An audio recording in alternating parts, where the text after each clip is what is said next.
नमस्ते। आज हम ड्यूशेन मस्कुलर डिस्ट्रोफी, जिसे शॉर्ट में डीएमडी भी कहते हैं, उस पर बात करने वाले हैं।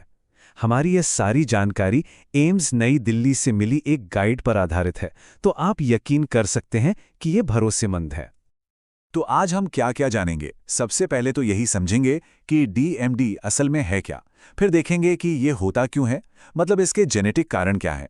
इसके बाद हम इसके लक्षणों और इसकी पहचान कैसे होती है, इस पर बात करेंगे। और आखिर में जो सबसे ज़रूरी है कि इस स्थिति को मैनेज कैसे किया जा सकता है।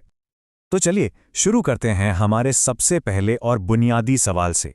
आखिर ये डीएमडी है क्या? देखिए, सीधी भाषा में कहें तो डीएमडी एक जेनेटिक यानी आनुवांशिक बीमारी है। इसमें होता यह है कि शरीर की मांसपेशियां धीरे धीरे और लगातार कमज़ोर होती चली जाती हैं। ये बीमारी आमतौर पर बचपन में ही दिखना शुरू हो जाती है और ज़्यादातर लड़कों में पाई जाती है। अच्छा, ये कितनी आम है?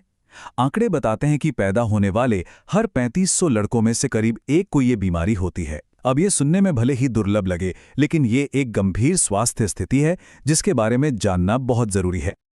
चलिए, अब थोड़ा और गहराई में उतरते हैं और समझते हैं कि इसके पीछे का वैज्ञानिक या कहें कि जेनेटिक कारण क्या है। आखिर ये बीमारी होती ही क्यों है?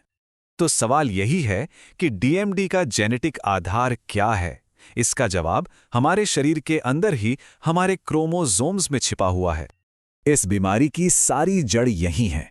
हमारे शरीर में जो एक्स क्रोमोसोम होता है, उस पर एक जीन में गड़बड़ी आ जाती है।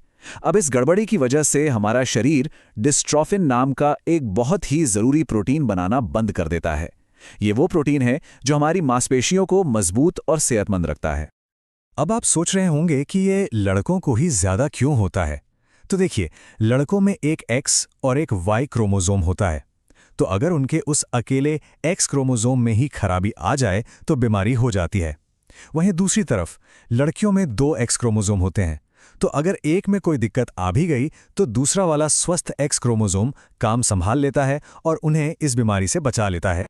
तो ये बीमारी एक पीढ़ी से दूसरी पीढ़ी में जाती कैसे है? करीब 60% मामलों में ये बच्चे को अपनी माँ से मिलती है, जो इस जीन की कैरियर या वाहक होती हैं। मतलब उनमें खुद कोई लक्षण नहीं दिखते, लेकिन वो ये जीन अपने बच्चों को दे सकती हैं।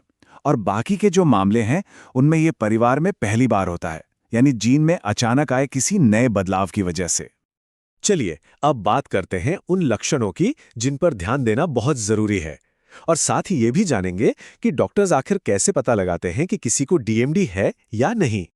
तो शुरुआती संकेत क्या हो सकते हैं? हो सकता है कि बच्चा अपनी उम्र के दूसरे बच्चों के मुकाबले देर से चलना शुरू करे, या फिर उसे दौड़ने, कूदने या सीढ़ियां चढ़ने में बहुत मुश्किल हो।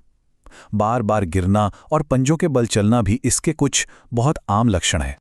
जैसे जैसे बीमारी बढ़ती है, मांसपेशियों की कमजोरी भी बढ़ती जाती है, और इसका असर ये होता है कि तकरीबन 12 साल की उम्र तक आते आते कई बच्चों को चलने फिरने के लिए व्हीलचेयर की ज़रूरत पड़ने लगती है। तो अगर किसी में ऐसे लक्षण दिखाई देते हैं, तो डॉक्टर आखिर इस बीमारी की पुष्टि कैसे करते हैं? इसका डायग्नोसिस कैसे किया जाता है? इसकी पुष्टि करने के लिए डॉक्टर कुछ टेस्ट करवाते हैं।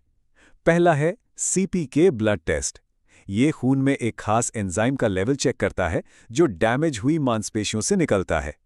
लेकिन जो सबसे पक्का टेस्ट है वो है जेनेटिक टेस्टिंग। इससे सीधे सीधे उस जीन की खराबी का पता चल जाता है। कुछ मामलों में डॉक्टर मसल बायोप्सी की सलाह भी दे सकते हैं। और अब हम आते हैं अपने सबसे आखिरी और सबसे ज़रूरी हिस्से पर, इस स्थिति का प्रबंधन।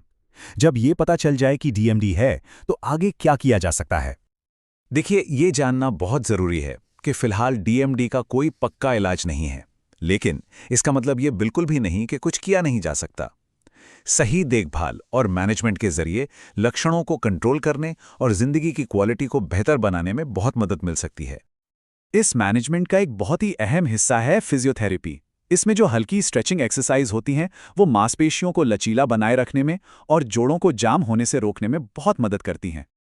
ठीक इसी तरह सहारे के साथ उठक बैठक करना या साइकिल चलाना, इस तरह की एक्सरसाइज पैरों में बची हुई ताकत को लंबे समय तक बनाए रखने में मदद करती हैं। अब अगर दवाओं की बात करें तो स्टेरॉयड को एक मुख्य उपचार माना जाता है। ये दवा मांसपेशियों की कमजोरी बढ़ने की रफ्तार को धीमा कर सकती है। इससे बच्चा ज्यादा समय तक अपने पैरों पर चल फिर पाता है। लेकिन हाँ, स्टेरॉइड के साथ कुछ सावधानियां बरतना बहुत बहुत जरूरी है।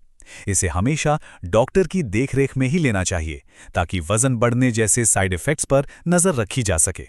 और एक सबसे जरूरी बात, इस दवा को कभी भी खुद से या अचानक बंद नहीं करना चाहिए। ये खतरनाक हो सकता है। समय के साथ साथ DMD का असर सांस लेने में मदद करने वाली मांसपेशियों पर भी पड़ सकता है।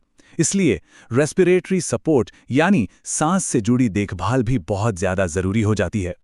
एक अच्छी देखभाल में कई चीजें शामिल होती हैं, जैसे फेफड़ों की रेगुलर जांच, 10 साल की उम्र के बाद दिल की सेहत पर हर साल नजर रखना, और हाँ, सारे जरूरी टीके लगवाना, क्योंकि स्टेरॉइड्स की वजह से इन्फेक्शन का खतरा बढ़ जाता है। इन सब के साथ स्कूल में भी बच्चे की जरूरतों के हिसाब से माहौल बनाना उतना ही जरूरी है।